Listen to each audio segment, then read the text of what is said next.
From KCRW and KCRW.com, I'm Kim Masters, and this is The Business. If you listen and learn, then you're going to be able to do anything you want in this town.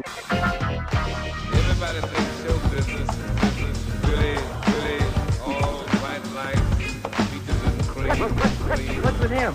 Oh, I'm afraid he's gone Hollywood. This week on The Business, we get a peek at the film worlds of Brazil and Russia through the very different success stories of two filmmakers.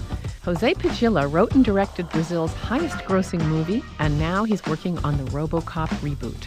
Valery Todorovsky made an unlikely hit by sending up the Stalinist era with a musical. But first, the Hollywood news banter. Stick around, it's The Business from KCRW.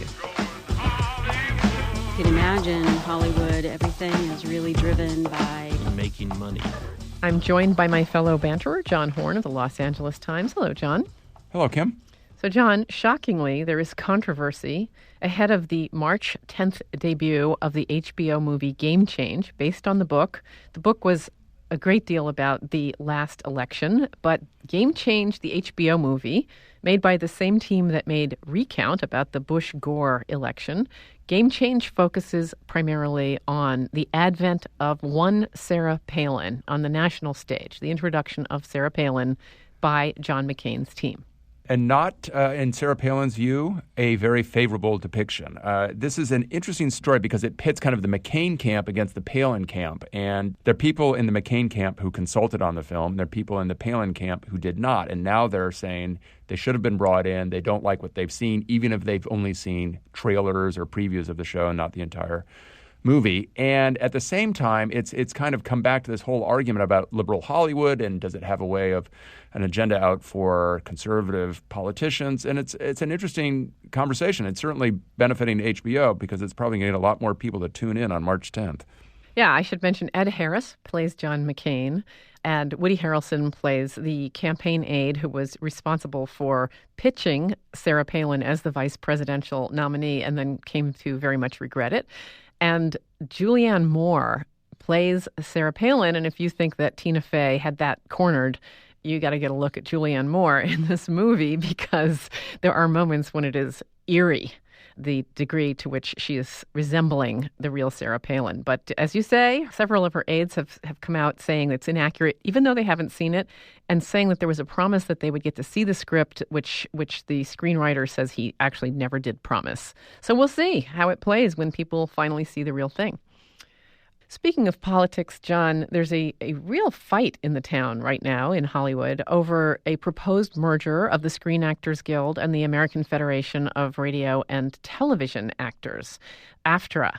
SAG and AFTRA. And it seems like this is destined to be a fait accompli, but some very high-profile opposition has popped up suing and saying that this merger should not be permitted to go to a vote. It's a massive merger. It covers about 125,000 members of SAG and about 40,000 in AFTRA. And a team that was probably last seen on the Mary Tyler Moore Show a couple decades ago, Ed Asner and Valerie Harper, are among the plaintiffs who filed a lawsuit in federal court trying to block the merger. Now, the timing is pretty tricky. I mean, the ballots are going out February 27th. They're due back March 30th. SAG believes it's very much a fait accompli. They say they've informed the members. The Asner camp believes that this will hurt the health and pension funds once they're combined.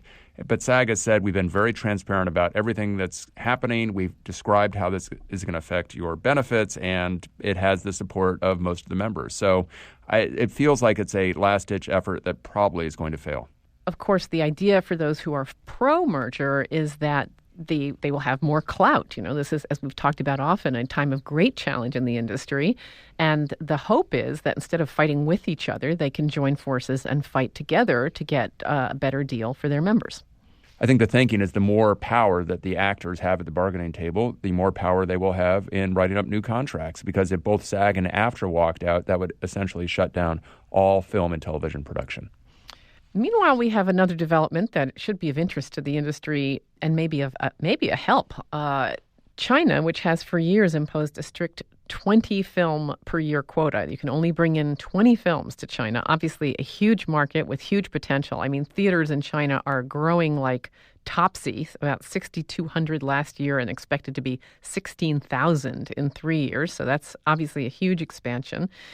And the studios have yearned to send more films to China. And finally, there's a bit of a breakthrough in that regard. Yeah, emphasize on the bit. The Chinese government said that it will allow in 14 more non-Chinese movies every year, bringing up the total to 34.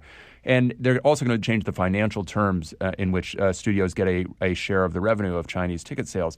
China is the world's most populous nation. It is growing, as you said, incredibly fast. Movies like Avatar make more in China than any other territory outside of the United States, and yet the American studios get a fraction of those box office returns. It's generally about 14 or 15%. So the new policy will allow in 14 new movies, but those movies have to be either 3D or IMAX or 3D IMAX movies. So it doesn't really broaden the field completely, but it does improve the margins, the percentage of box office that the U.S. studios will keep. Yeah, and it makes you wonder, whether the studio's thinking will be informed by this. We've already seen situations where the Chinese villains were changed to be North Korean villains, or in the case of Mission Impossible 3, they deleted a scene of laundry hanging in sight in Shanghai because they thought it was an unflattering thing. And, we've seen a situation recently where Christian Bale ended up being beaten by authorities in China for trying to visit a human rights activist. So there's a lot of sensitivity around what America says and how that's going to be perceived in China. I'm going to guess that is going to inform the way that studios think, particularly with big tentpole movies that seem to appeal so much to Chinese audiences. Absolutely. And even if the amount of money you're only getting out of China is $10 or $20 million, I mean, that's real money in many studios' minds. And they still don't understand that market. I mean, another movie we could cite is Karate Kid, which is a co-production between Sony and China. It bombed miserably in China because all the Chinese kids in it were bullies. So there's a lot of education that has to go on, but it's a significant opening for the U.S. studios in what is rapidly becoming the world's biggest movie market. Thank you, John. Thank you, Kim. That's John Horn of the Los Angeles Times. Coming up later in the show, a Russian director dares to make a light musical about the very unfunny Stalinist era. But first, the Brazilian filmmaker who's slated to reboot RoboCop. You're listening to The Business.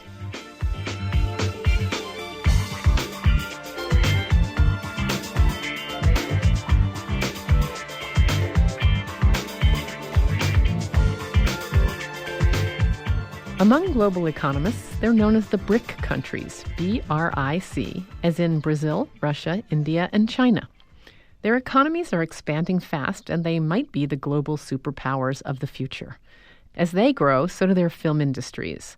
Today, we take a peek at Brazil and Russia through the lenses of two filmmakers. First, Brazil. Writer-director José Padilha's latest movie, Elite Squad: The Enemy Within, is a crime thriller set in Rio de Janeiro. The movie deals with drug gangs in the slums and the corrupt cops who police them. Though the film declares itself to be a work of fiction, Padilha says this movie and its predecessor, Elite Squad, both are rooted in reality. Pode até parecer clichê de filme americano, mas é na hora da morte que a gente entende a vida. Eu dei muita porrada em viciado, esculachei muito policial corrupto, mandei monte de vagabundo pra vala, mas não foi nada pessoal. Elite Squad: The Enemy Within is Brazil's highest-grossing film. It even beat Avatar. The original Elite Squad did well too, but writer-director Padilha says it would have done better had it not been pirated before its release. John Horn stepped out of his role as my co-banterer to talk with writer-director Padilha about these films. What were the circumstances when you made the first film? How did it get out? And what did you do to protect the second film from that kind of piracy? Right. In Latin America, it belonged to Universal. And outside of Latin America, it belonged to the Weinstein Company. And so when I was cutting the film, I had to send, DVDs, subtitled DVDs to Universal and to the Weinstein Company. And one of those DVDs was stolen. And so I remember up to today, I was in New York. I got a call from a policeman, of all people, who said to me in Rio, right? He was in Rio. He said to me, the movie is out. Everybody loves it. It's a frenzy. Everybody's buying and selling DVDs. Isn't that great? And I go like, yeah, but not really, So it was like a crazy thing because as a director, I had made a movie that leaked in one DVD and that 11 million people saw because it leaked 2 months before it opened in the theaters. So it's a gigantic success. But on the other hand, we're not going to make our money back. And so it was sort of mixed feeling, but I have to say I'm totally against piracy. Piracy is unfair competition. It's people who do not pay taxes. Piracy is a bad thing. Sometimes I hear people defending piracy. Well, there's no defense for piracy, really. Now, the second movie, we knew everybody was going to go after that movie. Every pirate in Brazil wanted to get it. So we just did everything on film. There was no digital master of the film. So when we opened the movie in Brazil, we opened it only in 35 millimeter prints. And it was a little crazy because everything in this movie was independent. There was no distribution company. There was no Universal, no Weinstein company, nobody. We self-financed the movie. We went to banks. We got loans. It was a $7 million budget to shoot that film, which is a big budget in Brazil. And then we also financed the distribution of the movie, which was another $3 to $4 million. And we actually distributed the movie from my garage. We had a bunch of computers in my garage, people that we hired to do the work of booking the movie. And we called one old distributor in Brazil who was out of the business, but he had released like 1,000 movies. And we said to him, Marco Aurelio is his name, how about releasing one more? And he fell in love with the movie. He made a great strategy for the movie. We opened it to 700 screens. And we grossed $70 million in Brazil alone. 70 million US or local? 70 million US out of a garage. So it's something that it's been fantastic because it really taught me the value of content. People think, oh, you need a lot of marketing. You need to be a studio to put a movie out and be. Well, it's not really true. Sometimes the movie leaks out of a DVD and becomes everybody watches it. Sometimes you can do it without. If you have the story that matters for the audience, the movie is going to go. Did you distribute it yourself out of fear of piracy, or was that more of a business decision separate from the leaked DVD on the first film? Not because of piracy. It was a business decision.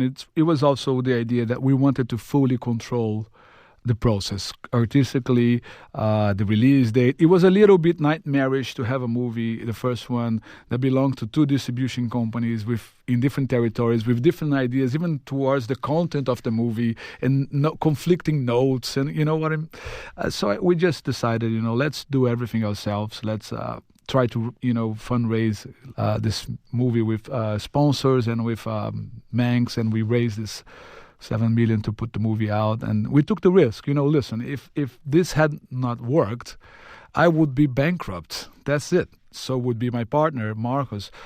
We just decided to go for it. Let's go. We believe in this film. We think we know what we're doing. Everybody wants to see this story completed. It was a good thing because the talent was also partners in the movie. Braulio, the writer, that co-wrote with me, who also wrote City of Gods, he had shares of the film. Wagner, the actor, Dani, the editor. Everyone had a share cut of the movie. And it was good because everybody was working together knowing that if this works, we are all going to make money back out of our art.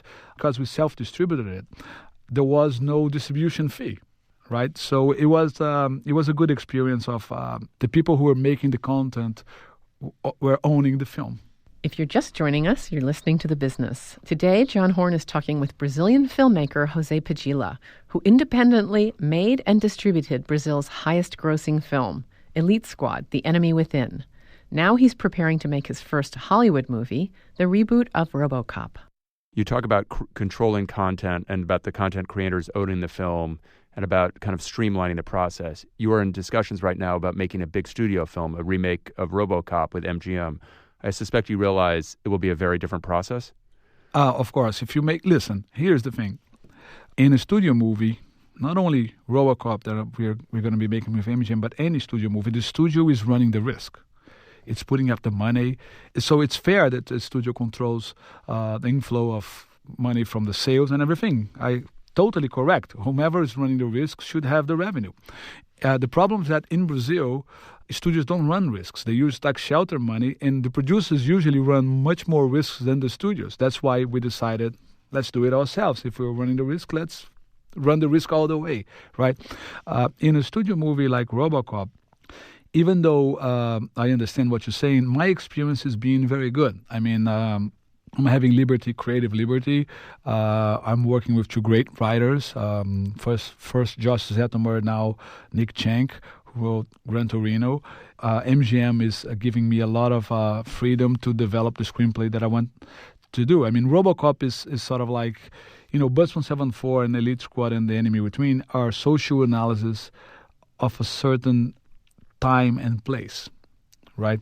RoboCop is a universal concept. The idea that a corporation is going to take up a man and physically, literally transform him into a product that can be sold.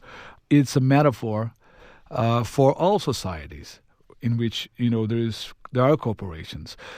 Furthermore, the idea that drones will be fighting wars for us. And so you may have a country that's very rich that's going to war with drones, and the poor country is fighting with their own people. Like, this is not sci-fi anymore. This is reality in 20 years, 30 years.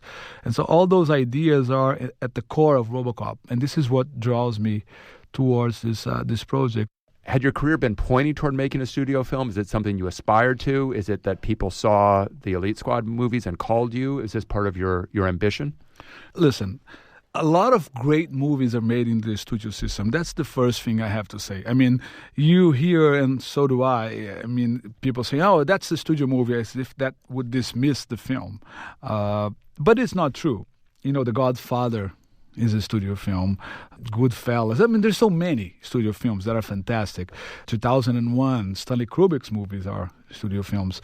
And I love Stanley Kubrick. So, a studio gives you, as a filmmaker, a lot of resources, right? And I feel that if you are true to your project, and if you are engaged in a studio movie, not because it's a studio movie, but it's because a project you love in your heart, RoboCop is very interesting to me. But the thing is, you cannot make a film like RoboCop without having access to a lot of technological things, CGIs, visual effects, and those things can only be afforded by a studio. So, therefore, a studio movie. Elite Squad, both 1 and 2, and Bus 174 are unsettling movies. As you say, they prompt debate. They're not movies that you come out of the theater happy about. I mean, they're very disturbing. They're very problematic films. I'm just wondering if you think there is room for that within Hollywood, that you can make a movie, a big budget movie that is unsettling, that people will argue about and debate about in the lobby of the theater. That doesn't seem the typical show business model right now. Right. Well, we'll soon see. I will find out together with you as this process progresses. We'll know. Here's the thing. I think that the audiences are not only looking for movies that have like, a character you can root for, or emotional relations between characters that are interesting. And of course, those are important parts of movies.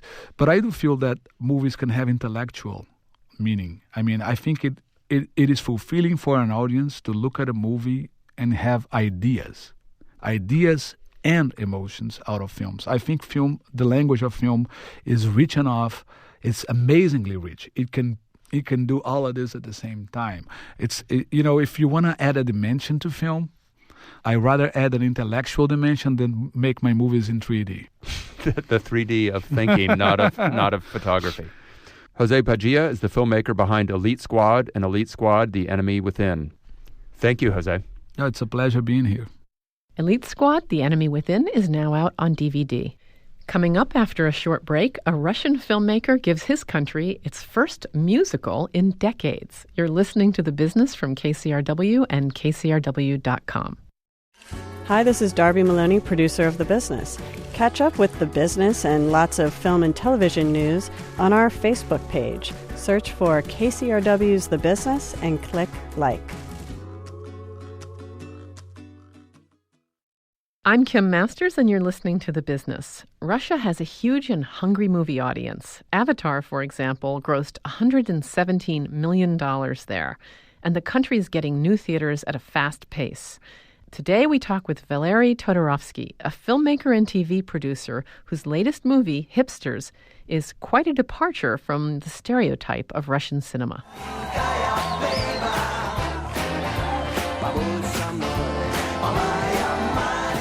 Hipsters is a musical that takes a lighthearted look at the Stalinist era, a time when people literally could be punished for failing to comply with the social mores of the day. In Todorovsky's film, a group of young rebels known as hipsters defy the rules by dressing bright colors and throwing wild dance parties. This past weekend, Hipsters opened in New York City, and it will go on to play elsewhere. Todorovsky came by our studios during a visit to Los Angeles, and I sat down with him to learn a little about the making of Hipsters and about the film industry in Russia. There is no place in the world where you can raise money for the cinema. But as for this movie, it took maybe 8 or 10 years. That's a long time. It's a long time. I had a script, and I had this project in my mind, dreaming of making musical. But unfortunately, nobody believed in success because musical is not typically Russian genre. And everybody, including my close friends, told me just forget about it. First, it is expensive. Second, there are no audiences in this country for musicals. And third, nobody wants to watch the movie about this past, you know what I mean? The Stalinist era. About this, communist age and others. So finally, I found money from, first, bit of money from government, not a lot. Second, I found money from one of the biggest Russian TV channels. And third step was I got money from private investor. Okay. Big oil guy. I was about to say, big oil guy. Big oil guy, right. I don't know that much about Russia, but somehow that phrase came into my head. Now, of course, people associate Russian material here, I think, with the classics, which tend to be kind of grim and, agony, soul-searching, and why? It's not like all Russian cinema is grim, but there hasn't even been a musical for a long time, right? In Russia? Yeah. I think that Hipsters was the first musical since 1930s. Wow. Early 30s. Like, I think, 70 years. Right. In terms of budget, I don't know what the average budget for a Russian film is. If there's a number for the U.S. film. Of course, they're all over the place in reality, but there's some kind of an average, and it's high for a studio film. Was your film considered a big budget film? I can say, if we're talking about average Russian budget, it's about from $2-3 million. Romantic comedy, for instance. Right.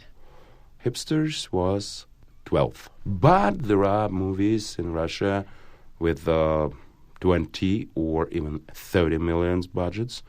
It's not typical, but it exists. Right. What about the politics of it? I mean, it's not so long ago, the era that's depicted in the film.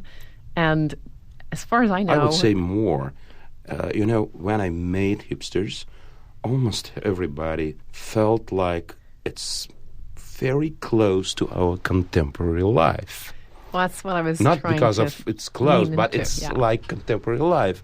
But, there is no strict resistance, politic resistance in movie making in Russia. You can do whatever you want to do, if you have money, of course, if you have financing.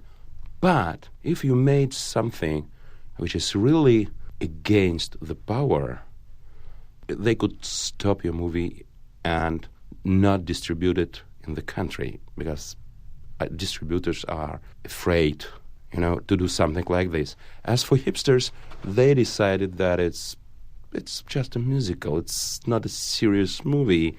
And they let the movie go. And we got a success. You also won some awards, right? Some Russian film awards? Yes. We won Russian Oscars.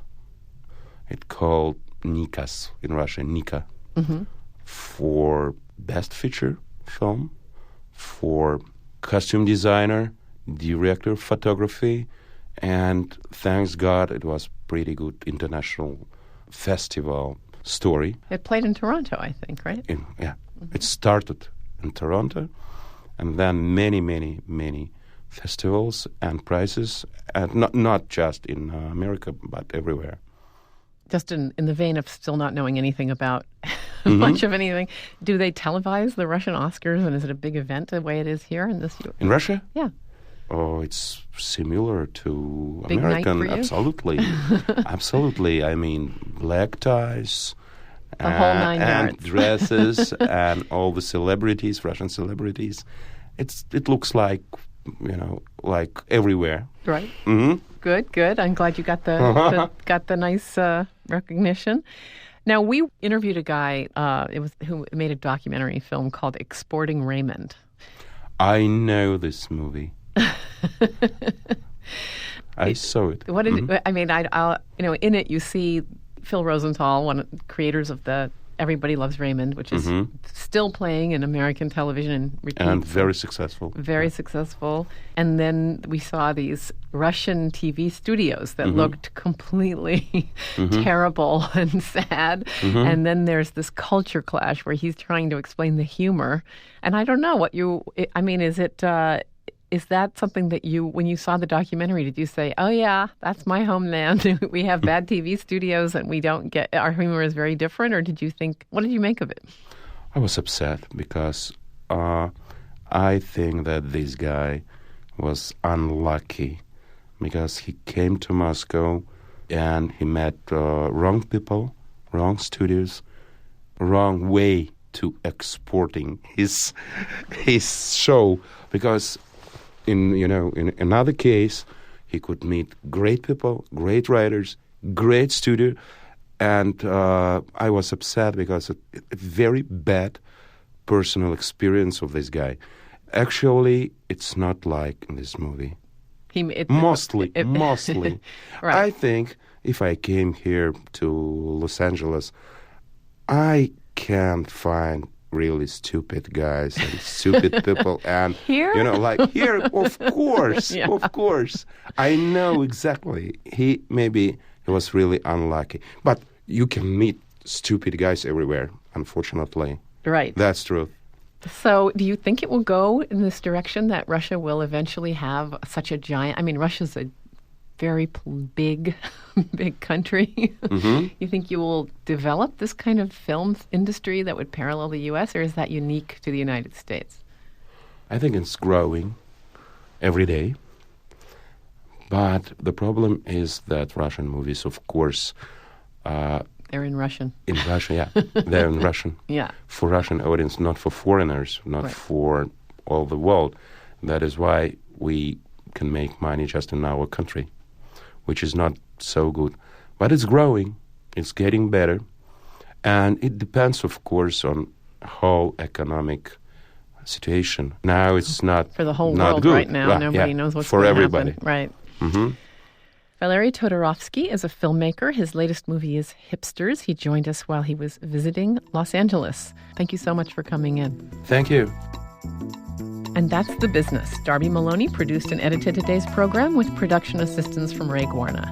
To make a comment about today's show, go to kcrw.com/thebusiness, where you can stream or podcast the show.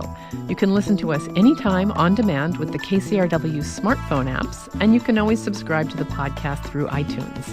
Don't forget to keep up with us on our Facebook page, and you can follow us on Twitter. My handle is @KimMasters, and Darby Maloney's is @DarbyKCRW. The Business is produced and distributed by KCRW. I'm Kim Masters. We'll see you next week on The Business.